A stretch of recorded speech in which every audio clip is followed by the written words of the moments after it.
Wow, RPG fans, I think Genesys RPG is super fun. And I think we actually had so much fun last night we blew up the stream because we were playing, of course, as I mentioned, on One Crit Wonder's Twitch stream, and yeah, something happened. Technical difficulties occurred and the stream crashed. Luckily, we recorded most of the game, if not all of the game. There might be these little teeny tiny gaps in the recording. However, as quickly as possible, that will be recorded, edited, and then put onto the VOD on YouTube so you can check out the game, because oh my goodness, it was a total riot. We had 6 players that have never gamed with each other, a GM that has gamed with some of us individually, not all of us, and yet we had a hysterically fun adventure last night. It was super cool, and let me tell you why I love this Genesys RPG system. So this is a story-based narrative RPG system that is really fun to play. It's Fantasy Flight Games, their system, and what makes Genesys RPG special is that you can tailor it for any theme or setting that you want. Now, if you're familiar with Edge of the Empire, the Star Wars sort of starter set, that and the other Star Wars games that are connected to it, I should say, that is the system, the engine, if you will. If we were playing a video game, that's what we'd call it. But that's the framework of this system that is used. You have 6 different sets of symbols, and those symbols have counterbalance in the game, which is really cool.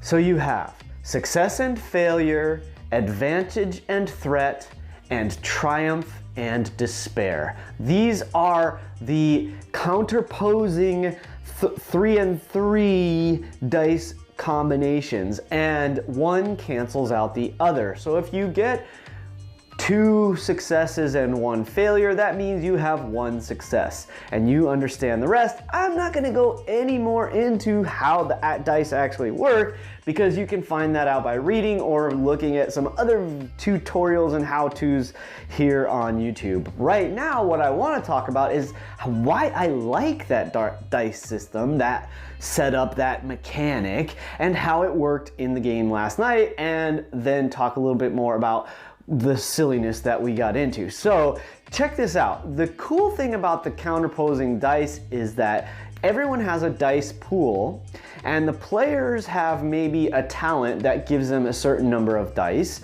and the GM then decides how difficult is the task and are any other elements at play, and then they create the sort of counterposing dice pool, and you roll them both at the same time and then balance it out. So it's really fun. It's a little bit weird, I guess, getting used to, because it's so different than, say, just rolling your normal polyhedral dice of Dungeons and Dragons and many other systems. And it's not like you're just using D6s or something like this.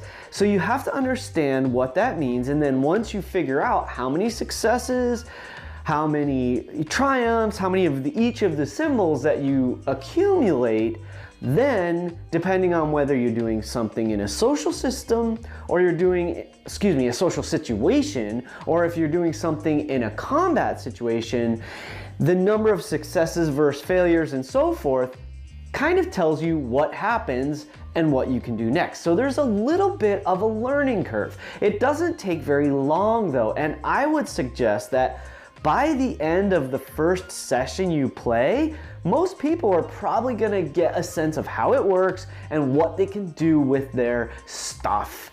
The other thing that's a little different than maybe say Dungeons and Dragons is that you have range. Range actually comes into play in this game, and then you have something to adjust your range, which is called maneuvers. Now, maneuvers can have two effects. Maneuvers can be things like, I'm just gonna get closer or farther away from the person, or I'm gonna do things like aim, or I'm gonna duck and cover, or so forth. So those are sort of the basic mechanics of how the Genesys RPG system works. I really like them. I enjoyed playing Edge of the Empire. I did that I think about 2 years ago. I tried it out a couple sessions, really enjoyed it, lots of fun. Thank you for running that, by the way, Reed. That was super awesome. And I enjoy this Genesys system because essentially it's the same system and it's just applied to this different setting. And we played in, it's called the Shadow of the Beanstalk, which is a sort of a like starter one shot. Now the Beanstalk, what the heck is the Beanstalk? Well, in future Los Angeles, this has been created. It is a tether from somehow from the Earth to the moon. I don't exactly understand how that works since there's an orbit happening, and how can one solitary point on the Earth be connected to one solitary point on the moon? I'm not sure that's exactly how it works. But that's not the point.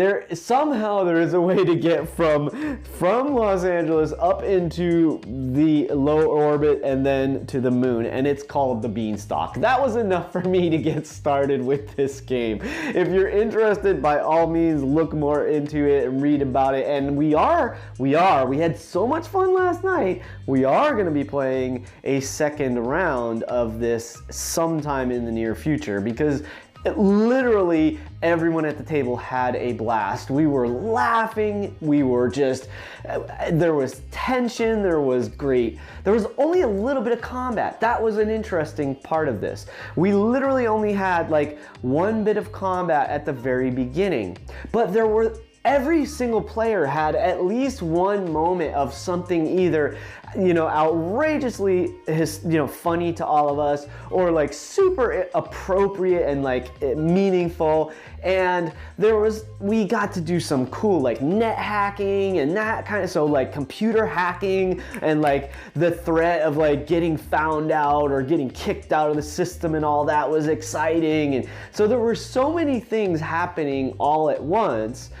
And we ended up playing in this like 4 or 5 hour session. Like in a sense, we probably didn't get through all of the content. We sort of wrapped up the end of the session with some narrative from our GM to kind of say like, okay, well, most likely here's what happens next. And that was because it was getting super late and some of us were, we're on East Coast time or what have you. And so we just said, yeah, of course, because we had so much fun up until that point.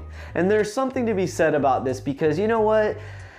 D&D and RPG, they're not about the stream. They're not about streaming and putting out content on Twitch or YouTube or any other platform. What D&D and RPGs are really about at the fundamental level is about having fun with friends. Really, it's a game. So like if you're not just having fun with friends, new and old or somewhere in between, if you're not having fun with friends, why are you playing in the first place?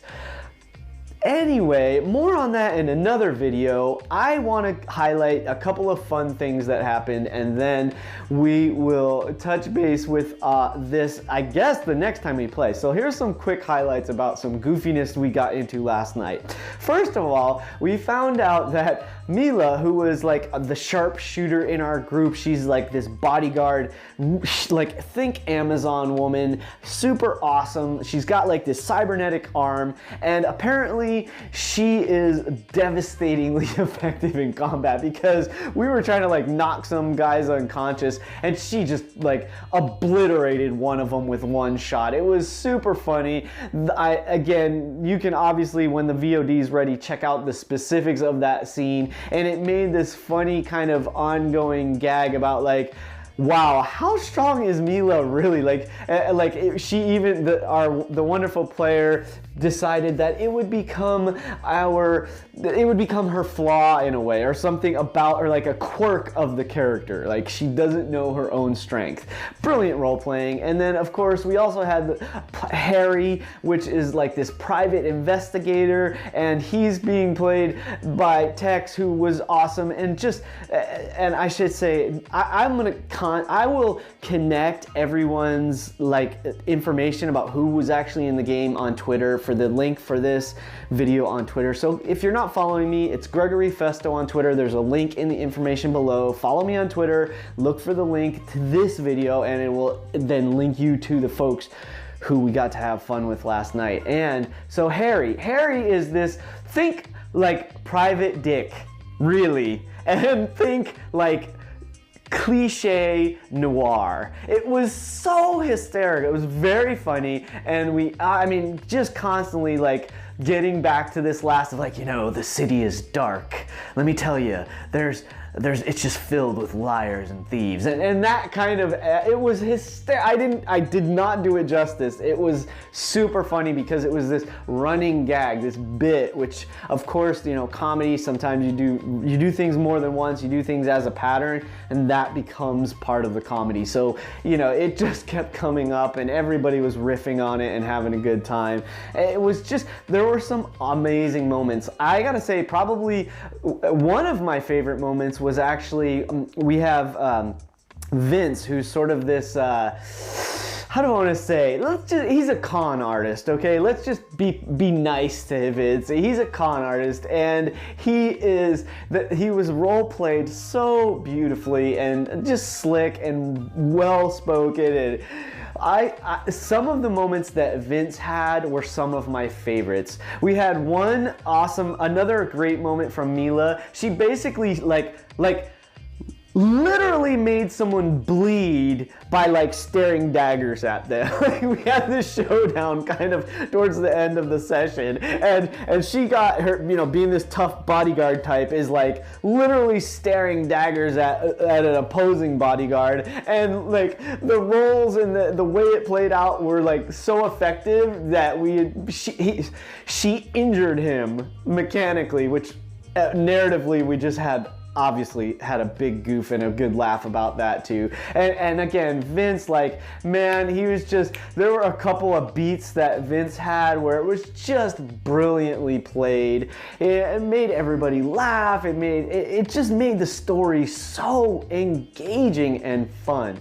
Every single one of the players had a moment of just absolute sheer brilliance, in my opinion. It was thrilling to watch, and even more thrilling to be a part of it. So what a fun time. Can't wait for the next one. And I think because we basically have, without being spoilery, I think we've made some enemies, possibly, which sucks, but at the same time could be super fun. And probably I think the next one is literally called like On the Run or something like this. So if and when, hopefully when, not if, I really want to recap this with ideally the same group of folks.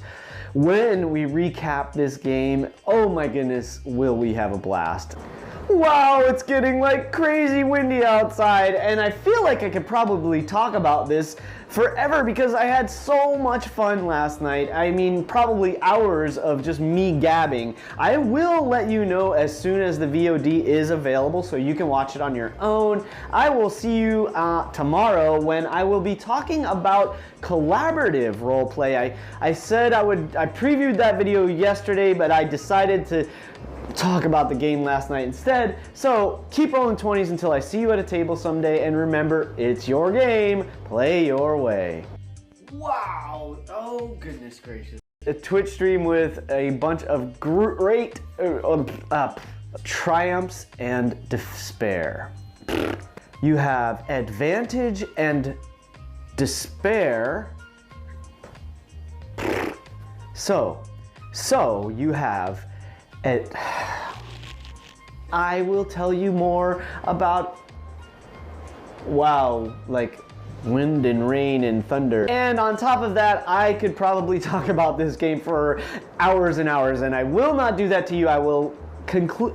I don't want to conclude.